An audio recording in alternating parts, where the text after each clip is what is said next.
சந்தோஷ், எங்க அம்மா அப்பா ஆபீஸ் டூர் போயிருக்காங்க. நீ வீட்டுக்கு வந்துரு, நம்ம 2 பேரும் இந்த 2 டேஸ் என்ஜாய் பண்ணலாம். அப்படியா? ஆஹா, அப்ப இந்த 2 நாள் என் ரஸ்னா பேபி கூட ரங்கராட்டினம் தான். சி போடா, என்ன பேசுற நீ?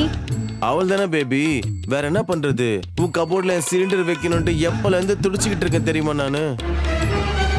என் கபோர்டுல உன் சிலிண்டர் வச்சுக்கணும்னு எனக்கு மட்டும் ஆசை இருக்காதா சொல்லு? அப்போ வந்துடவா? இப்ப இல்ல சந்து, நைட்டு 10 o'clock வா, கீழே யாரும் இருக்க மாட்டாங்க. ஐயோ, நைட் வரையும் வெயிட் பண்ணுமா டார்லிங்? வெயிட் தான் பண்ணணும், வேற வழி இல்ல சந்து. சரி, நைட்டு என் சிலிண்டர் சாலிடா வேலை பார்க்கணுன்றதுக்காக அதுக்குள்ள நான் வாட்டர்மெலன் ஜூஸ் குடிச்சு ரெடியா இருக்கேன். வாட்டர்மெலன் ஜூஸ் குடிச்சா என்ன ஆகும்? வாட்டர்மெலன் ஜூஸ் குடிச்சா பெட் மேல பர்ஃபார்மன்ஸ் சூப்பரா இருக்கும்னு சொல்லிட்டு யூடியூப்ல சொன்னாங்க. அப்படியா? அப்பனா குடி குடி குடி. எங்க அப்பா கால் பண்றாரு, நான் அப்புறமா கால் பண்றேன். சரி, ஓகே, பை டார்லிங். அப்பா சொல்லுங்க. திவ்யா, என் ஃப்ரெண்ட் கோவிந்தோட பொண்ணு நம்ம ஊருக்கு வந்திருக்கான் ஏதோ இன்டர்வியூக்காக. ஒரு 2-3 நாள் நம்ம வீட்ல தான் அந்த பொண்ணு தங்கும், கொஞ்சம் பாத்துக்கோ. சரிப்பா. அச்சோ, இப்ப என்ன பண்றது?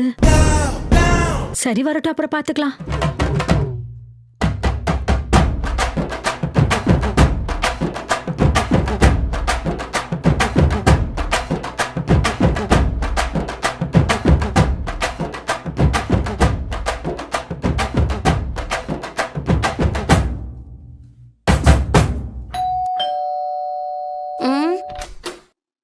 அப்பா,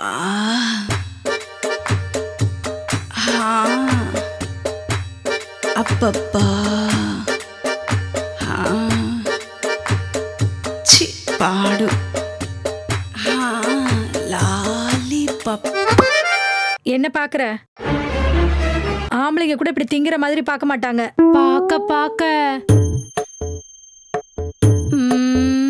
பார்த்துட்டே இருக்கணும் போலதான் தோணுது. என்ன பார்த்து நீ என்ன பண்ண போற? பண்ண வேண்டியத பண்ணா நீ ஏன் ஒன்மோருன்னு கேப்ப. என்ன செய்வினை ஏதாவது வைக்க போறியா என்ன? சீ, செய்வினை எல்லாம் எதுக்கு செய்ய போறேன்? உன்னோட 2 செம்புக்கும் நான் சொடக்கெடுப்பேன். இங்க பாரு பீப்பா.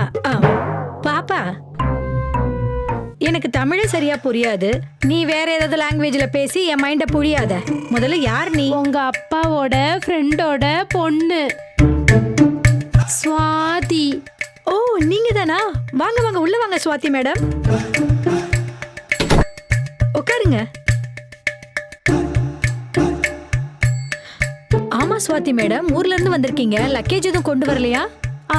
லக்கேஜ் எல்லாம் கார்ல இருக்கு, டிரைவர் எடுத்துட்டு வந்துருவாரு. ஓ சரிங்க மேடம். காஃபி ஏதாவது குடிக்கிறீங்களா? ஐயோ பரவாயில்ல, நானே போட்டுக்கிறேன்.